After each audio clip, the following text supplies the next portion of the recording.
So I'm down the rabbit hole. I just have to rewind because I cannot believe this would just happen. Like what he just said, and I literally just looked it up and I'm like, holy freaking shit. Oh my god, I don't even know what's what anymore. Seriously.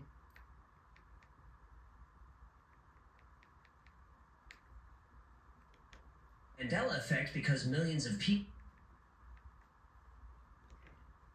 not that we are living in an artificial reality.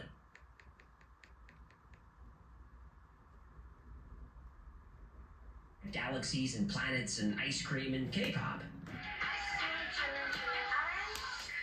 I could do without the K-pop. Me too. Okay, if before the Big Bang there was no space and no time, what was there? What about the beginning of the universe from the religious point of view? God created everything. Fine. Where was he before? What caused the Big Bang to happen in the first place? What made God decide to snap his fingers or wiggle his nose or whatever he did to make everything happen? If you ask a physicist to explain what existed before the universe, they'll give you an answer about quantum foam, dark energy, or something just as bonkers as the Big Bang. Ask a theologian what existed before God created the universe, and you'll get an answer equally as confusing. But what does make sense is that the universe was just sitting there dormant. Then someone somewhere decided to boot up a program. And in that program, our program, are all the laws of the universe. Electromagnetism and gravitational force are written into the program. The speed of light gets a value. There's code for Planck's constants of mass, speed, and time. Avogadro's numbers in there, along with a bunch of other rules that govern the behavior of everything that exists. All part of our program. Even consciousness itself is part of our simulation. If you've never heard of simulation theory, then this might sound far-fetched. But some of the world's most respected scientists, technologists, and philosophers believe that it is more likely than not that we are living in an artificial reality. So, how do we prove it?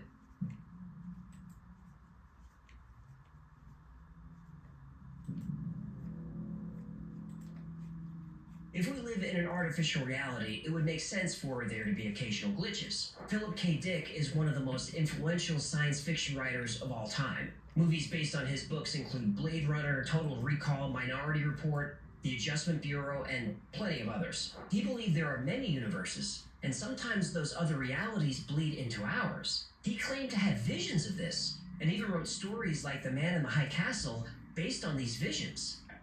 That in fact plural realities did exist superimposed onto one another like so many film transparencies.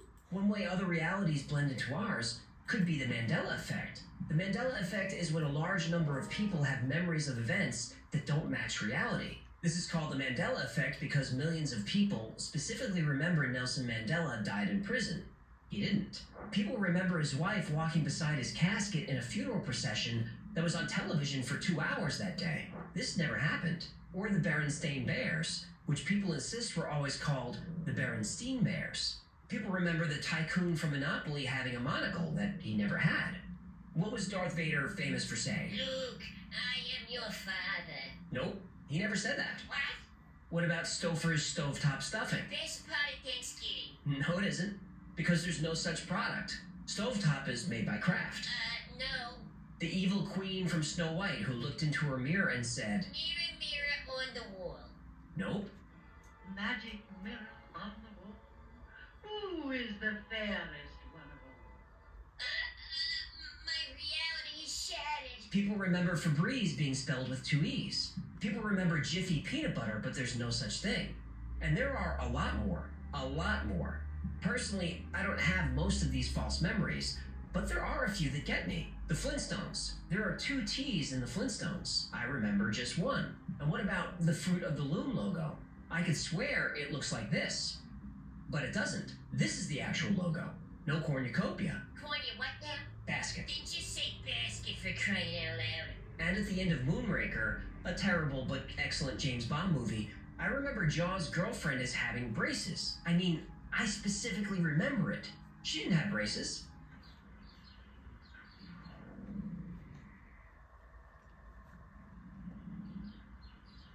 I just can't get my brain to accept it. That's the Mandela Effect. So why do millions of people distinctly remember different things? Glitch in a simulation. Yep. Philip K. Dick also felt when we experience deja vu, It's because something in our simulated universe changed, and a new timeline branched off of the current one. We are living in a computer-programmed reality, and the only clue we have to it is when some variable is changed. Ever feel like you've lived a moment before? That's because, according to Philip K. Dick and others, you have. Deja vu is the simulation correcting itself with new information. But skeptics can easily dismiss these theories. The human mind is terribly unreliable. They don't accept this as evidence. But we're not done yet. Dodging you all over. Then you find out that he was dodging you for the women that he's locked up for now. Like, this is insane. This is absolutely insane. Shout out to that blind lady. Hey, girl, she says if she came out the hospital with a whole different body, why didn't she come out with different edges?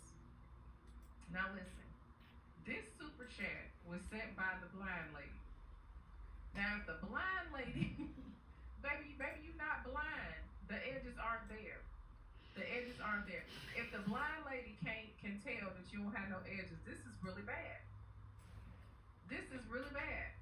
The blind lady that picked up her damn stick and then fiddle around on the side of your head and she can't find nothing and she trying to figure out what's going on with your edges. Y'all know how terrible it is for a blind woman to know that you don't have no edges. God damn. What a way to kick off Black History Month, February 2025.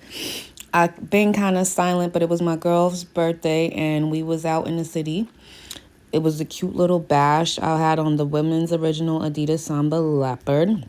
I'm killing it in my little anthropology outfit and my DKNY jacket. And here I am feeling myself, in my little onesie.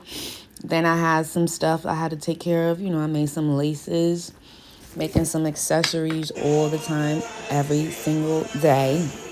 So hit me up if you guys need anything.